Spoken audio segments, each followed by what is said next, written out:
we're going to dive into how spending, especially for a lifestyle that doesn't match your reality, can hold you back both financially and emotionally. Most of us don't realize it, but all those purchases create a disconnect between who we are and who we want to be. That disconnect can lead to regret, guilt, or even frustration with our own progress.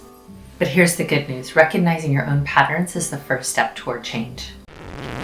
So how do you start aligning your financial decisions with how you want to live, how you want to show up, and who you want to be, instead of falling into the trap of buying for your fantasy life? By the end of this video, you'll be able to spot your own triggers around spending habits, how to build intentional practices to help you make smarter spending decisions, and how to let go of the shame that comes from spending for a fantasy self. We can't change our behavior until we understand why we're doing what we do. For example, emotional spending doesn't come out of nowhere. It's often a reaction to specific feelings or situations. And when we're not aware of what's causing these urges, they'll keep repeating themselves. There are a number of common triggers that lead toward unintentional or fantasy self-spending, but let's just take a quick look at 3 of them. Stress, buying things to cope with stress or difficult emotions. Boredom, making purchases to simply fill time or avoid other issues. I think I'm guilty of this one the most myself, and I've really had to work on my behavior over the last several years to make a difference. Social pressure. This is spending to keep up with others or maintain a certain image. Aspirational. And this is buying for a fantasy self rather than your real life. Take a moment to reflect. What emotions or situations lead you to purchase things that you later regret? Is it after a tough day at work, scrolling through social media, or when you feel like you're not measuring up? One helpful practice is to keep a spending journal. The next time you feel the urge to buy something, pause and write down what's going on instead of making that purchase. To guide you in writing it down, here are a couple of things that you might want to consider including: your mood, what you were doing right before, and why you feel the need to buy. This simple practice can help you identify patterns that you didn't realize were there. Recognizing your triggers is the first step, but the real work comes in learning how to manage them. Behavior change isn't easy. In fact, it's one of the hardest things that we do as humans. It takes both intention and practice over and over again. Your habitual self is constantly pushing back and trying to stay comfortable as you're trying to move forward and become your own best self. But with the right approach, you can turn emotional spending into mindful decision making.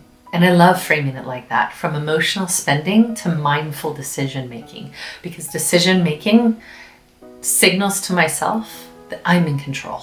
And it's not enough to simply say, I'll stop spending. Real change happens when you practice the new behaviors intentionally, day in and day out. Just like any other skill, the more you practice, the stronger your ability to control spending becomes. And this isn't an exercise of never spending, it's about mindful, controlled decision-making spending. Here are 3 practical steps for managing triggers. Number 1, replace emotional triggers. If stress or boredom is a trigger, try replacing it with a healthier trigger, such as going for a walk, calling a friend, or just taking a moment for yourself. For me, this typically translates into one of those activities, and when I take a moment for myself, I will pick up a good book to read or continue reading the good book that I'm on. And these small shifts can help you break the habit of reaching for your wallet when emotions take over. The key is to have these 2 or 3 activities as alternatives identified ahead of time before the trigger hits, so that when it hits, you can pluck one of them and you don't have to think about it, because we tend to be in fight or flight mode in the moment when the emotional trigger hits, and we're going to react as we've always reacted. And so it'll be key to kind of interrupt that with something that you've got pre-planned to drop in instead. So take a minute and think about 2 or 3 things that you could do instead, so that you've got those handy when that emotional trigger hits. Number 2, set spending boundaries. Create rules for yourself, such as a 24-hour rule. If you put it in your shopping cart, you have to wait 24 hours before making a purchase. This is a rule that has been shared internet-wide, and I struggle with practicing it, but I know that it is effective for a great many people. And the reason that I struggle with practicing it is genuinely because I have some other things that I do instead. And so I don't implement it very often, or don't think about it very often. I default to other alternatives. The value of it, though, is to give you time to step back and ask yourself, if the thing that you are about to purchase really aligns with who you are and where you're going. What I will often do instead is put stuff on a wish list.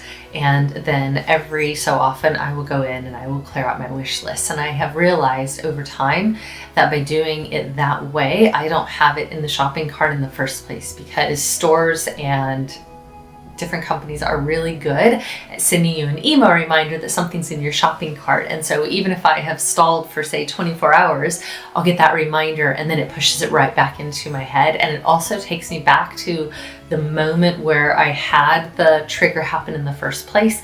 So I have found that wish lists for me are far more effective. So I guess it's two ways, two sides of the same stone. Number 3, track and reflect on progress. Keep a journal of your purchases and how you felt at the time. Look for patterns and reflect on your progress. Are you managing your triggers better? What's working and what still needs attention? Remember, the process isn't about perfection.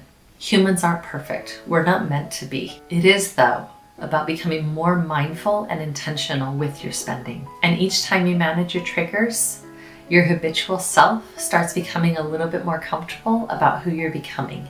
If you like this video, give me a thumbs up and check out this video on 9 things that I no longer waste money on. Until next time, keep being brave and stay true to yourself.